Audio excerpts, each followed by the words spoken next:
é Deus meu, por que me desamparaste?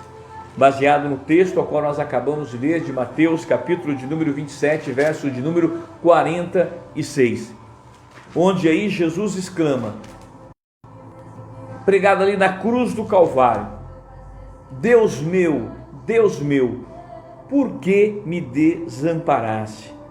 Por que Deus não atendeu o clamor de agonia de Jesus? Por que Deus não respondeu Jesus ali na cruz do Calvário? Por que Jesus vem fazer aí essa exclamação? Por que Jesus vem fazer essa pergunta? Por que Jesus faz essa oração de agonia ao nosso Deus, ao seu Pai? Por quê? Porque naquele momento nós já esperamos que no momento de agonia, no momento de tristeza, que clamamos a Deus, o nosso Pai, nós sejamos respondidos. Há muitos textos bíblicos que diz que clamando a Deus Pai, Ele nos responderá. Que seja em agonia, que seja em tristeza, que seja em perigo, em qualquer momento das nossas vidas, nós clamaremos a Ele e Ele nos responderá. E agora nós vamos ver o seu próprio Filho Jesus, dado por Ele para morrer na cruz do Calvário, por todos nós, para que nós não perecemos, não nos perdemos, mas para que sejamos salvos. E agora Ele está ali completando a obra da salvação, Ele está ali onde muitos falharam e não estiveram, mas Ele vem e se coloca ali, no plano da salvação ao meu e ao teu favor. Porém, no momento de agonia, quando Ele clama, não há uma resposta. E por que Ele chega em tanta agonia em clamar a Deus? É nisso que nós vamos meditar. E nós vamos ver o que o texto tem para nos ensinar e o que nós podemos aprender com a oração de Jesus. Deus meu, por que me desamparaste? Por que me desamparaste? Alguns comentaristas, alguns historiadores diz que naquele momento de agonia, de tristeza de Jesus, em que Ele está pregado, ali a sua condição, o seu estado físico lhe propõe um estado febril muito forte, a ponto de levar ele a delírios, e levando ele a delírios, ele vai balbuciando ali muitas outras coisas, Mas eu sou sincero em te dizer que eu não acredito nessa questão, eu não acredito nisso.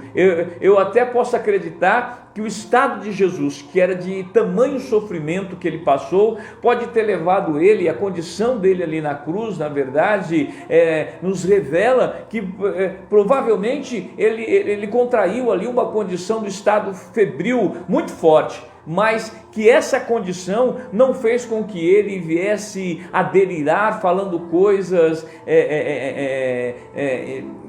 incompreensíveis que não se entendessem. Para mim, ainda que o pior estado de Jesus ali, Jesus estava consciente.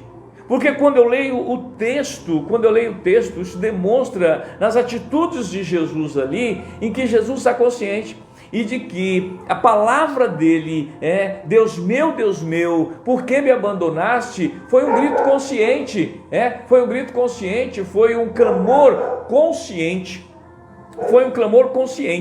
Então ali Jesus agora, Ele clama aquele grito de agonia, mas eu acredito que tem muito mais aí, Por quê? Porque no Evangelho de João, o apóstolo João, capítulo de número 19, o verso de número 30, então aí, João capítulo 19, verso de número 30, nos diz assim, e quando Jesus tomou o vinagre, disse, está consumado, inclinando a cabeça, entregou o seu espírito. Então logo após ele dizer, Deus meu, por que me desamparaste?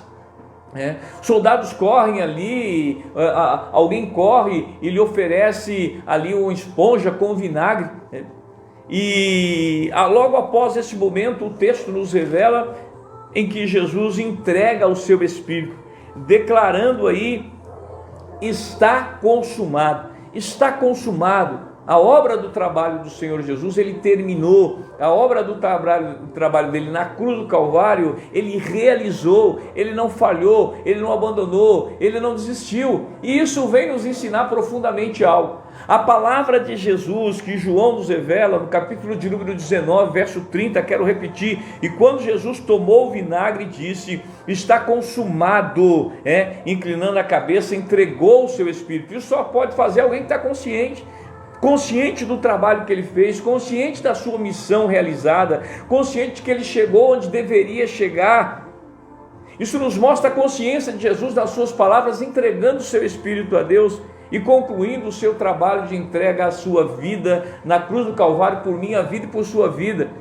E ainda que mostra ele que está consciente, nos mostra que Jesus, chegando na cruz do Calvário, chegando ali ao Calvário, ele diz para mim e diz para você que nós não devemos desistir, que nós não devemos parar, que nós não devemos olhar para trás, que por mais medo que sentimos na vida, que por mais opressão que venha, que por mais angústia, que por mais que tristezas nos cerque, há um propósito na minha vida, há um propósito na sua vida, há um propósito nas nossas vidas, e nós devemos segui-los. Nós devemos ir à frente, nós devemos enfrentar os problemas e as condições da vida, ainda que eu olhe para mim, que ainda você olhe para você, ainda que nós olhemos aí e achamos que talvez não temos culpa, que estamos padecendo por algo do que nós não fizemos, mas uma coisa é certa, se nós podemos olhar para algo que achamos que não merecemos, e Jesus,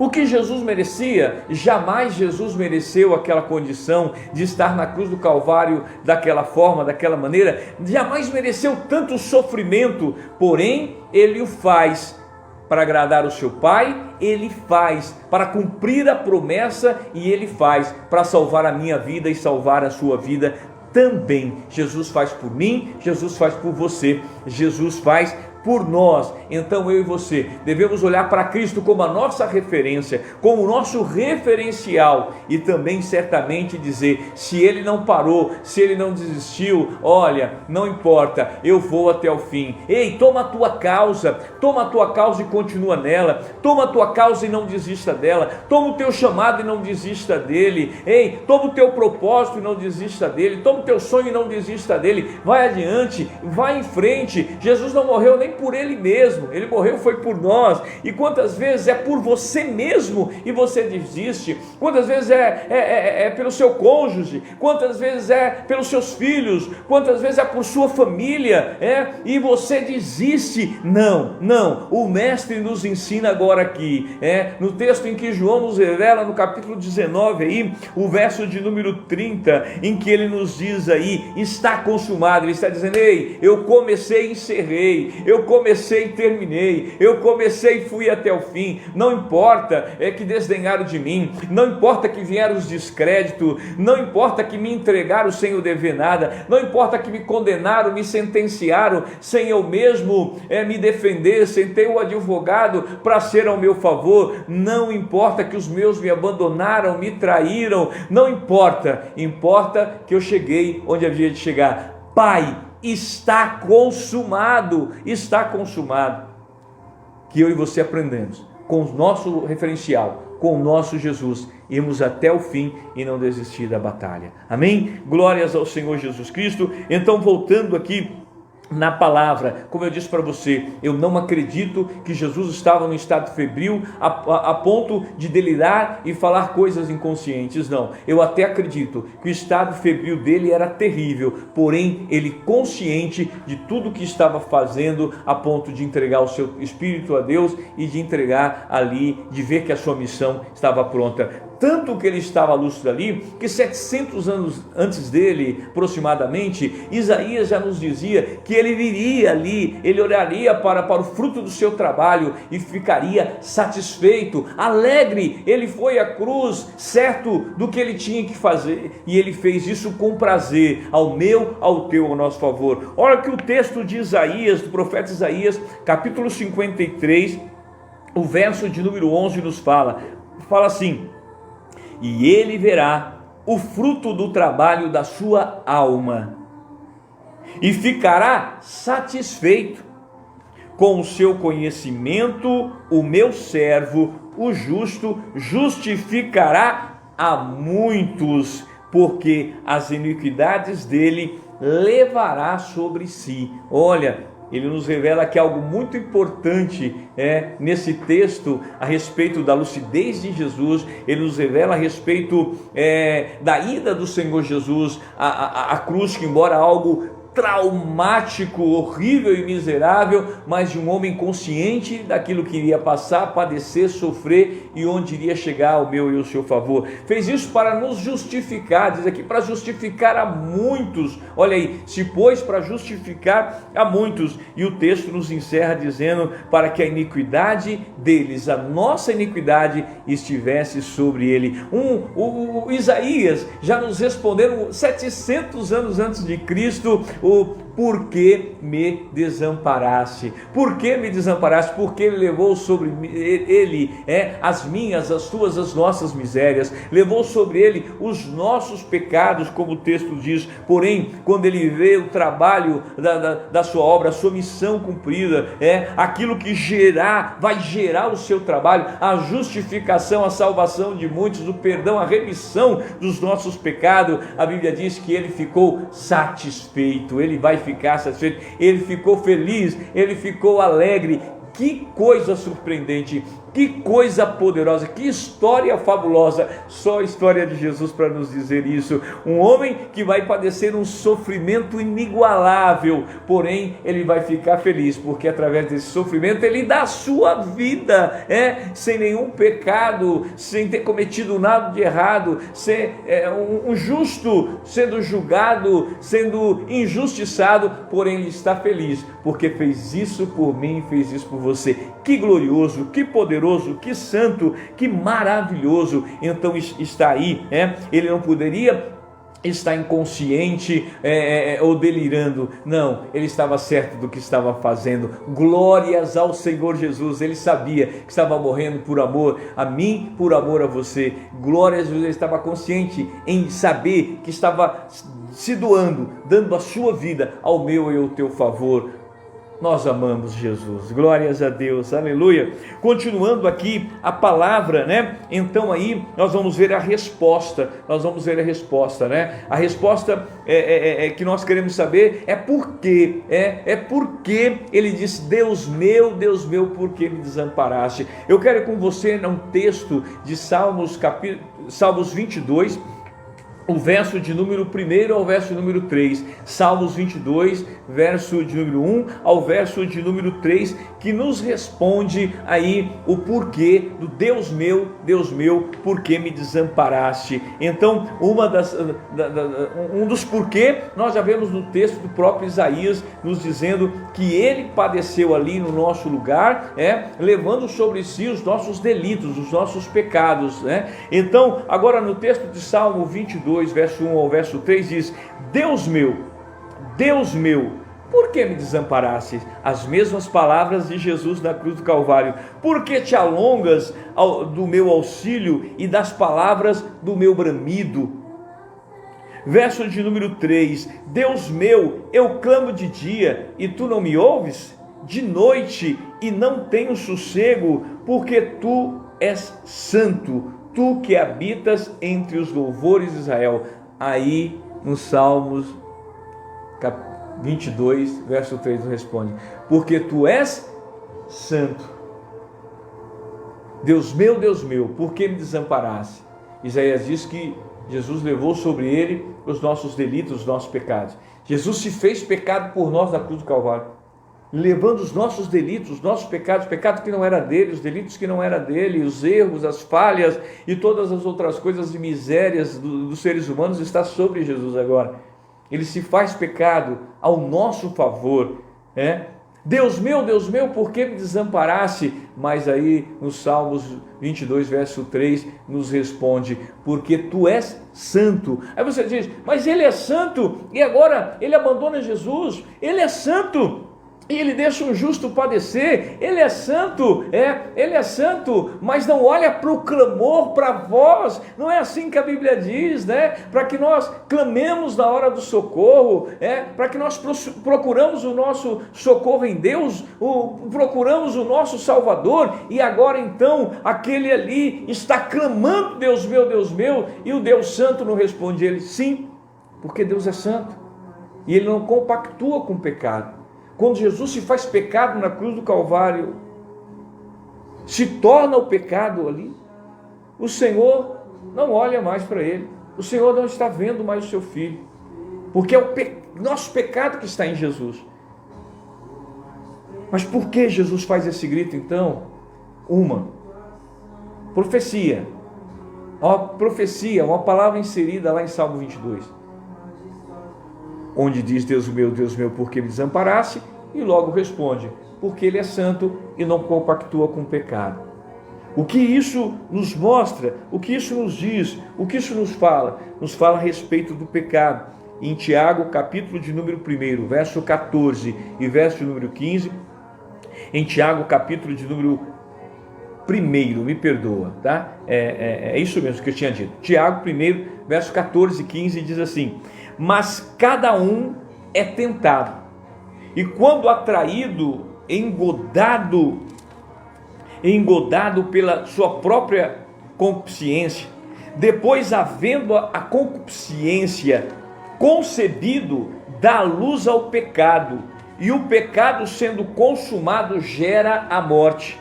Então, olha o que é o pecado. Jesus agora está feito pecado na cruz. Deus é santo, não pode compactuar com o pecado. O que é o pecado? É a quebra da palavra, é a quebra da lei, é a transgressão contra Deus, é transgredir contra os seus mandamentos, contra o próprio Deus. Então aí o que acontece? O homem deseja o pecado, e agora no desejo do seu pecado é como se ele, vamos pensar aqui na gravidez, né?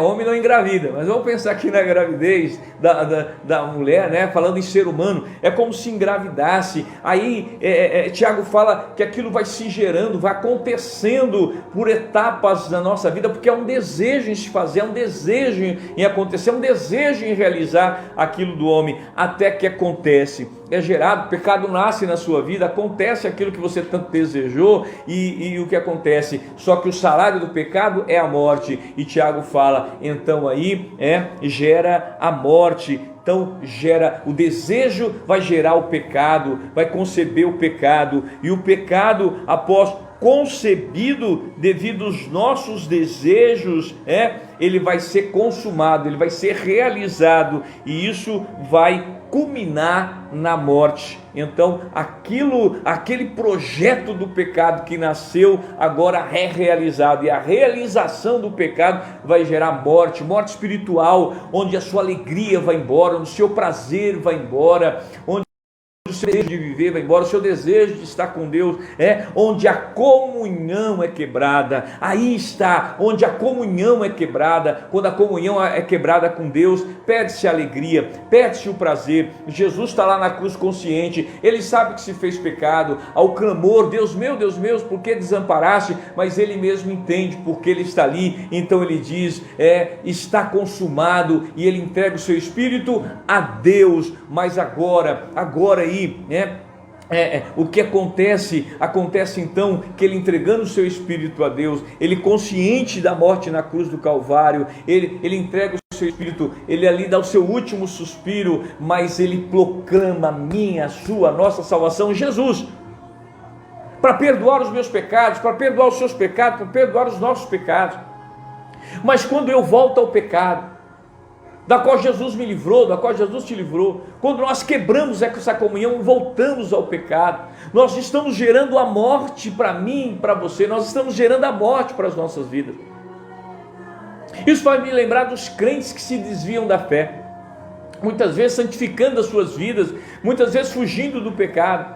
Um colega falou para mim esses dias, olha, que o crente tem que parecer que não peca. Eu falei: não é que ele não tem que parecer que não peca, ele tem que evitar o pecado, ele tem que evitar de pecar, não parecer que não peca. Pecadores nós somos, porém nós temos que evitar o pecado. Mas nós vamos ver um crente quando quebra a comunhão, ele vai ao pecado de uma forma terrível. Porque quando ele quebra a comunhão, fica faltando algo dele com Deus, fica faltando algo dele, ele fica vazio novamente. Ele estava perdido, mas agora a comunhão de Deus, quando ele se entrega ao Senhor, quando ele aceita Jesus como seu Salvador, como ele confessa que Jesus é o Senhor da vida dele, que é o único suficiente Senhor e Salvador da vida dele. Quando ele faz isso, ele se afasta do pecado. Ele é um pecador, ele pode até pecar, mas ele resiste não pecar, porque agora ele é liberto, ele pode dizer não para o pecado. Porém, há alguns que desviam da fé, desvia da comunhão, ele quebra a comunhão, e quebrando a comunhão ele volta para o pecado. Meu irmão, a Bíblia diz que o segundo estado é pior do que o primeiro estado. Quando a pessoa fazia na sua ignorância, fazia e não estava consciente do que estava fazendo, mas estava aí no mover do mundo, na condução do mundo, Deus diz que ele não leva em conta os pecados da nossa ignorância. Mas agora o crente conhecedor, ele se desvia, e nós vamos ver que o segundo estado é pior mesmo. Quando o cara desvia, ele está vazio, aquela comunhão forte que ele sentiu com Deus, aquela coisa gostosa com a presença do Espírito Santo, vai-se embora dele, ele está vazio, e agora ele quer se preencher, porque aquilo que satisfazia ele não está mais dele, e ele está tão vazio que ele comete coisas horrendas. Você vai ver, tem cara que fotografa aí os crentes que desviou, filma os crentes que desviaram, porque o cara não entende. Esse cara era ontem, e hoje agora ele está pior do que eu, ele está pior do que eu. Então ele quer mostrar até para o mundo, e muitas vezes o próprio desviado quer mostrar para o mundo as coisas horrendas que ele está fazendo, dizendo: ei, eu estou buscando satisfação, eu estou buscando prazer, porque eu perdi o meu prazer, eu perdi a minha alegria. A quebra da comunhão com Deus é perder a alegria, e o que Jesus estava gritando: Deus meu, por que me desamparasse? Era porque agora ele tinha sido feito pecado por mim e por você, e agora havia quebrado a comunhão entre ele e o Pai. O filho que esteve sempre com o Pai, o Pai que esteve sempre com o filho, agora estava separado por causa dos nossos pecados. O pecado faz um muro de separação entre nós e entre Deus, separou Deus Pai de Deus Filho. Naquele momento eles são separados, Jesus podia suportar tudo. Jesus suportou a via crucis, Jesus suportou ser xingado, ser amaldiçoado, cuspiram nele. Jesus ele suportou ser zombado, ele suportou a coroa de espinho, ele suportou os cravos das suas mãos, os cravos dos seus pés, ele suportou a zombaria, ele suportou toda aquela dor, todo aquele sofrimento por nossa causa. Mas ele não suportou a ausência do Pai, ele não suportou a quebra da comunhão, devido a ele ter feito pecado por mim e por você. A quebra de comunhão, o próprio Jesus grita, é terrível. É claro que o Pai restaura ele, isso eu e você sabemos, mas ali Jesus está nos ensinando a quebra, a separação pelo pecado é horrenda, é horrível, e nos leva a um estado terrível. Era como se ele dissesse: Pai, eu que sempre estive contigo, Pai, tu sempre me ouviu e eu sempre te ouvi, Pai, eu sempre te senti. E ele diz: agora, nesse momento eu não te sinto mais, nesse momento eu não consigo ouvi-lo mais. Pai, tu não consegue me ouvir porque eu me fiz pecado, tu não compactua com o pecado. Olha que estado terrível. E Jesus grita: Deus meu, como no Salmo 22, verso 1 e 3, Deus meu, por que me desamparaste? Meu Pai, por que me desamparaste? E a resposta é: porque é santo. E Jesus não questiona isso, porque Jesus tem consciência: meu Pai é santo, e eu fiz pecado pelo mundo inteiro. Ei, dá valor nisso, dá valor nisso. Você que talvez cantava, seus lábios cantou louvando e glorificando a Deus, e hoje eles maldizem e não louvam mais o Deus da sua vida. Você que talvez pregou esta palavra, anunciou para muitos essa palavra, mas hoje não anuncia mais, não fala mais do amor de Deus, tem vergonha. Você que muitas vezes tem se feito escândalo do Evangelho, você que já foi a glória de Deus, você que já foi testemunho de ser contado, de anunciado, de ser apontado como alguém de exemplo do amor de Deus, e hoje, quem sabe é um escândalo em que estão te olhando, estão vendo aí você desapreciar a palavra, desapreciar o amor de Deus, o sacrifício de Cristo na cruz do Calvário. Ei, quebra de comunhão. Eu sei que por mais que você queira negar, você me entende. Por mais que você queira negar, você entende a palavra. Por mais que você queira negar, essa quebra da comunhão te dói. Por mais que você queira pôr a culpa em pastor, no irmão fulano, na irmã Bertana, no irmão ciclano, você quebrou a comunhão e você sabe que isso dói. Você que nunca presenciou essa comunhão, talvez, você que nunca viveu esses momentos de viver na intensa essência de Deus da sua vida, o Espírito Santo morando e habitando em você, talvez você também está em fuga, buscando aí, talvez em droga, talvez buscando em bebida, talvez buscando aí em outras coisas, sei lá eu o que, prazer. Jesus é o prazer da nossa vida, Ele é o prazer, Ele foi glorificado com o Pai, Ele foi exaltado com o Pai, Ele é a essência do amor puro e verdadeiro por minha causa, Ele é aquele que preenche as nossas vidas, Ele é a comunhão. Ei, a sua morte na cruz, o seu grito na cruz do Calvário, Deus meu, por que desamparaste? É como se estivesse dizendo para mim e para você: não quebre a sua comunhão com o Pai, não deixe a sua comunhão com o Pai, não abandone a sua comunhão com o Pai, continue na sua comunhão com Ele, porque só nele que nós somos preenchidos, só nele que há satisfação.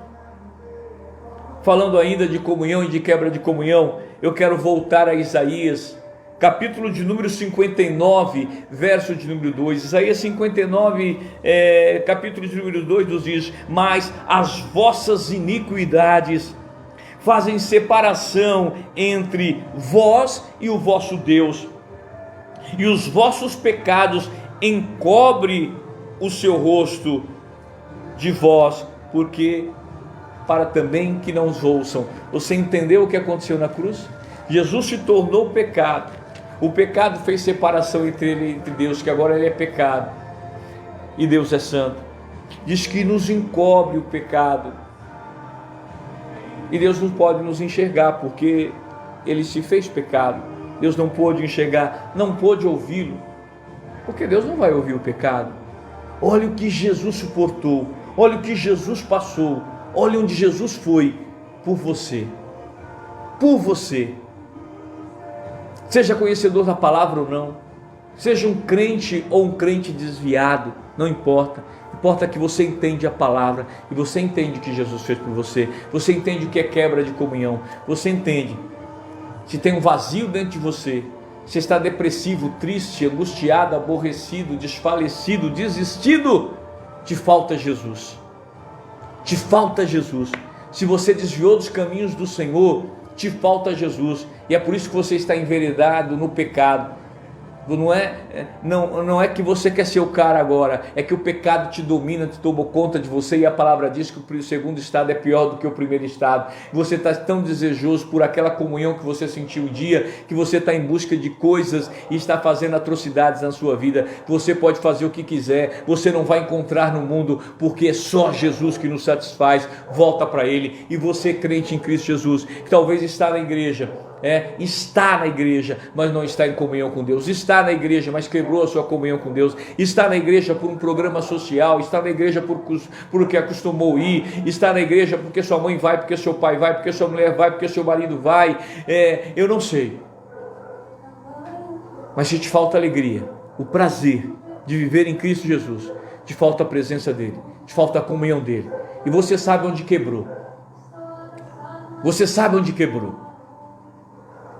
então volta para Ele, volta para Ele. Deus meu, por que me desamparaste? Talvez, ou seja, porque nós quebramos a comunhão. Então nós não podemos mais ouvi-lo, nós não podemos mais ser ouvido, nós podemos assistir, nós podemos estar com Ele, mas nós sabemos como voltar, nós sabemos como estar na presença dEle. Vamos reatar essa comunhão, Vamos voltar a Ele. Vamos voltar ao primeiro amor. Amém? Vamos nos jogar no braço dele. Amém? Eu quero orar por você, quero abençoar a sua vida. E eu sei que você entendeu. Quebra de comunhão é terrível. O próprio Filho de Deus gritou na cruz: Deus meu, por que me desamparaste? Mas o pecado é terrível. Pecado é terrível.